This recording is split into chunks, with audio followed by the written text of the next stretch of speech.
In today's Leeds news, Farke contract wait and see. Slovenia media put Bijol pressure on Leeds. Loanees struggle. International latest and more Gus Hamer talk.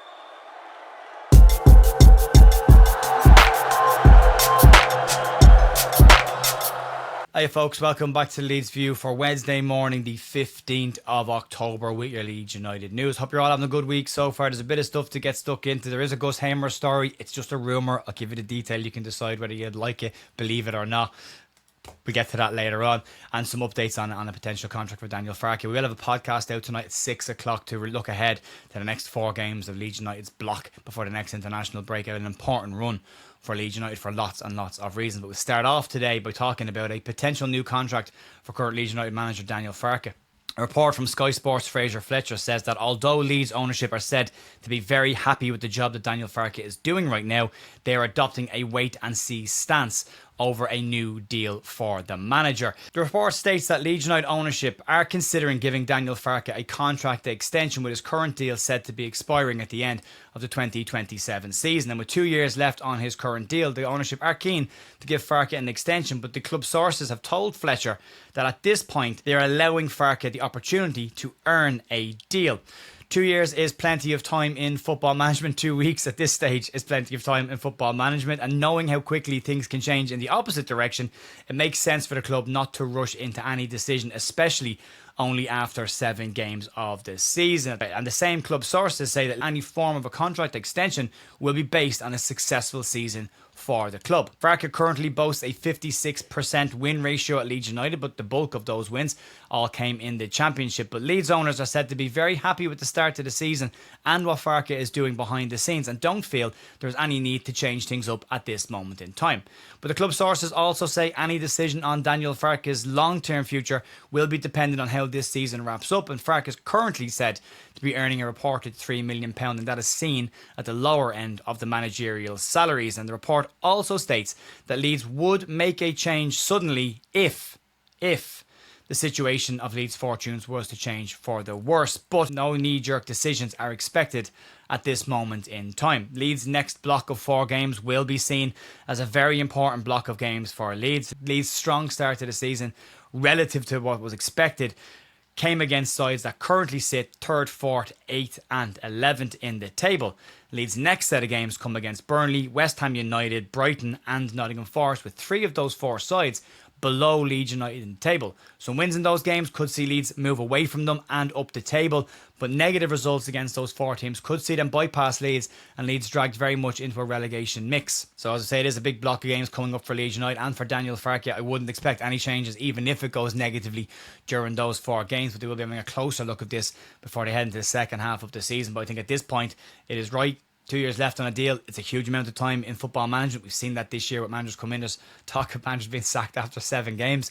So it's a huge amount of time, but we'll have to wait and see. But as I say, we have got a podcast tonight live at 6 o'clock where we'll be covering the next 4 games and what is likely needed by Leeds United. Also, we'll be announcing the winner of the shirts from Back 4 and ourselves.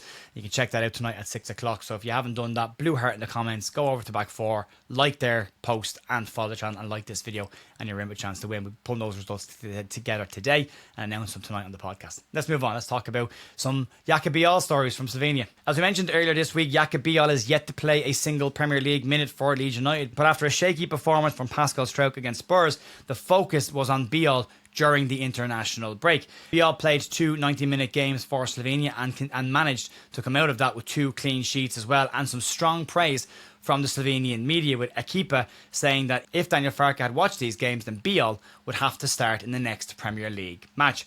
Bijol was said in the outlet's review of Slovenia's last game to have led the line with authority, something he was also said to have done in the previous game. Bijol kept Monaco striker Daniel Mbolo very, very quiet and limited him to literally no output during those matches. And in their review, Ekipa said the following on Bijol: if Leeds United manager Daniel Farke watched the game, then Bijol will start the Premier League clash this weekend. He played without a mistake and Mbolo was invisible next to him. Comments like this are not likely to change Daniel Farke's mind on his side. In fact, they're likely to make him go the other direction. But he now has games under his belt and a little bit of form as well, and should Leeds decide that this is the moment to put him in, he will be coming into it warm and with minutes under his belt. He was brought in initially to be a starter for Leeds United and to improve the defence in the Premier League, but Pascal Struijk has deserved and earned his place in the Leeds United starting 11, and what Struijk lacks in engaging strikers early and in defensive and edge of the box defending, Bijol has as his strengths. But on the other side of that, Pascal Struijk is a very fast defender, something that's not that common in the Premier League, where Bijol wouldn't be as fast as Struijk. So there are sacrifices and trade-offs to be made there, deciding on what Leeds will do. We'll have to wait and see what he does. We'll get some information from him likely tomorrow in the press conference before the game against Burnley. But if there was ever a moment for a player to come in, he's coming in with form, he's coming in with praise, he's coming in with minutes under his belt, more importantly. So we'll see if Daniel Farke takes this opportunity to put him in, or if he decides to stick with his team. And Farke, as we know, more often than not, will stick with the same players that he has. Let's move on. And a piece from Isaac Johnson in Leeds Live today takes a deeper look at the current Leeds United loanees and how they've started their season at their new clubs. On the face of things right now, it's not been great for the bulk of these players, but we'll go through them in detail as we normally would do in Loan Watch, and we'll start off with Largi Ramazani. Yet to start a game for Valencia, Ramazani picked up an ankle issue against Bilbao, which saw him sit on the bench for the match against Espanyol, but he did manage 5 minutes off the bench against Real Oviedo. He had 18 minutes against Girona, and Ramazani's only goal contribution so far this season came in his debut. It is now said that Ramazani has picked up a thigh injury and is expected to keep him out of action for in and around a month. Starting with Mateo Joseph, and he did manage to register an assist before the last international break, but no goals yet in 400 minutes of game time for Real Mallorca. He has started 4 games for Mallorca so far this season, but has dropped to the bench in recent week. His assist did come off the bench in their last game before the international break, but work to be done there, and he's desperately looking for his first goal at his new club. Let's talk about Isaac Schmidt now, and Schmidt has had a positive start to life at Werder Bremen with a goal on his debut, but has been a bench player since then, and he has also picked up an injury while on international duty with Switzerland and is expected to miss a couple of weeks with that. Nothing serious, just expected to sit out a couple of games. Max Ferber, on the other hand, has had no league minutes so far for Werder Bremen this season, and after suffering a hamstring tear, an injury that was described as a complete and full hamstring tear. It's now said to be healed up by Vober himself, and he is said to be working on getting back into action, but he's not expected to be back on the pitch anytime soon. He has rehab work to do, as well as getting up to speed with his fitness before he's back into that side. Joe Gelhardt, on the other hand, has been a regular starter for Hull and picked up a Player of the Month award. He has predominantly been playing wide right and in an advanced midfield role for them so far this season. He's got 2 goals and an assist to his name, but Joffrey has got 18 months left on his current Leeds United deal, so he will be hoping that his performances can earn him a permanent move to Hull. He's done very well there last year and again this year. However, Hull are under a current transfer embargo, so there will be some maybe creative deals needed there, the same way Darko JB, who moved there for free, although there is a sell-on clause in his deal as well. So we'll see how Joffrey gets on, but going well for him so far. But Charlie Crew on the other side, not so well. He managed to captain Wales under-21s this week as they won, but he's had an up and down time at Doncaster United during his second loan spell. After the start against Wimbledon, he was left out of the next 3 squads for Doncaster United. And at this point, given the age that Charlie Crew is, Leeds United will want Crew to be playing regular minutes, and if he doesn't get them and he can't get into the squad, then Leeds will potentially have to look at recalling Crew, because it's no point and no benefit to Leeds or Crew sitting in the stands watching football when he could be back at Leeds, likely involved with Leeds United under-21s, and at least playing regular minutes and helping with his development. Sitting on the bench, sitting in the stands, doesn't work for Charlie Crew at his age. He needs to be playing regular minutes, and this loan only has benefit if that happens. Let's move on. I have a quick international roundup before we get to the final story of the day. We'll start with Tanaka. Came off the bench for Japan for the last 16 minutes in their 3-2 win, and he impressed during that time. Was called out for his ball retention as well as his battling attributes and getting stuck in and trying to help Japan to win that game, and they did, as I say, run out 3-2 winners in the end. Brendan Aronson came off the bench in the second half against Australia for the USA on the hour mark and was involved in their 2-1 win in that game.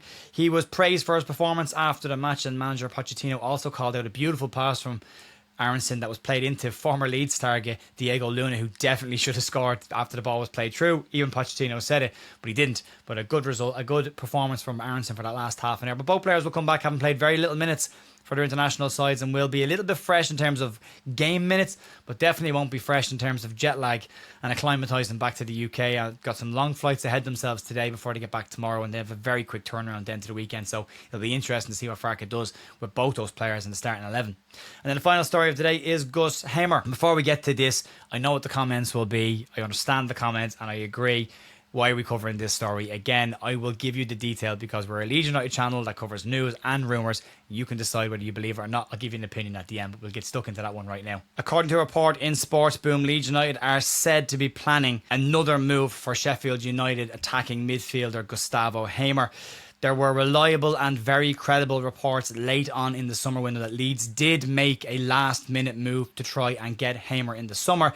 And going by the reaction of Sheffield United's social media once the window had closed, it very much signalled that Leeds were trying to get the midfielder to the club at that point. It was Leeds' second attempt to bring Hamer in. Sheffield United are currently sitting bottom of the Championship with one win in their opening 9 games. They're 12 points off the playoffs and 15 points off the automatic spots, and that could have an impact on what Gus Hamer decides to do come January. If he feels that promotion is out of their reach this season, which already at this point it could be unless they have an extreme turnaround, Hamer might decide this is the time to move away. Although Hamer's not every single fan's cup of tea, and I think that's fair to say, in his last season in the Premier League, he did clock up 4 goals and 6 assists. So 10 GNA in 34 games for a struggling Sheffield United side is no mean feat either. And he did outperform his 2.9 XG in that season as well. But reports from Sports Boom suggest that his preference is a move to the Netherlands in the summer. But Leeds United are seen as a very strong option for the midfielder. Chris Wilder said after returning to the club that Hamer was an important part of his side, but did also say that some players and some sacrifices will have to be made in January in order to try and rebalance their squad. What Hamer adds to Leeds United, or could add to Leeds United, are shots from distance and an absolutely guaranteed set piece taker, and he can operate as a number 8 and number 10 and even as an inverted winger in that system should Leeds decide to continue with the 4-3-3. There's a lot of names starting to pop up, and Leeds United are likely to only bring in one player if any, and that will depend on Leeds' situation in January. That has been reported that Leeds will review the next 2 months before they decide to make any moves come January, or if it's going well, they might just sit this one out. Most of us would agree that Leeds probably need some more attacking options from midfield and out wide, and a player that could add maybe 10 GNA for a season would be seen as a very positive one for Leeds United. It doesn't have to necessarily be Gustavo Hamer, but a Gustavo Hamer-esque player would definitely benefit the team. The other side to this report is pretty straightforward. It's a very easy link for a player that has been linked repeatedly with Leeds United. It will get clicks online reports and from aggregate sites as well. Or it could just be a case that an agent is trying to drum up interest or pressure sites that might be looking at him from the Netherlands into actually making a move early and getting him a move come January. So there's a lot of aspects to this one. It's an interesting one. I personally would see the benefit of having a Gus Hamer in the side, but I do understand other people's hesitations around having a Gus Hamer type. There is a disciplinary conversation to be had there. There's a conditioning piece there as well. But Leeds have a strong squad, and having a player to give you 60 minutes before coming off the park and being replaced by fresh legs could still have a place to play in this squad. But let me know down below. I can likely see this will be, again, a usual 50-50 split on Gus Hamer, but that's the information. You can decide yourself whether you believe this or not.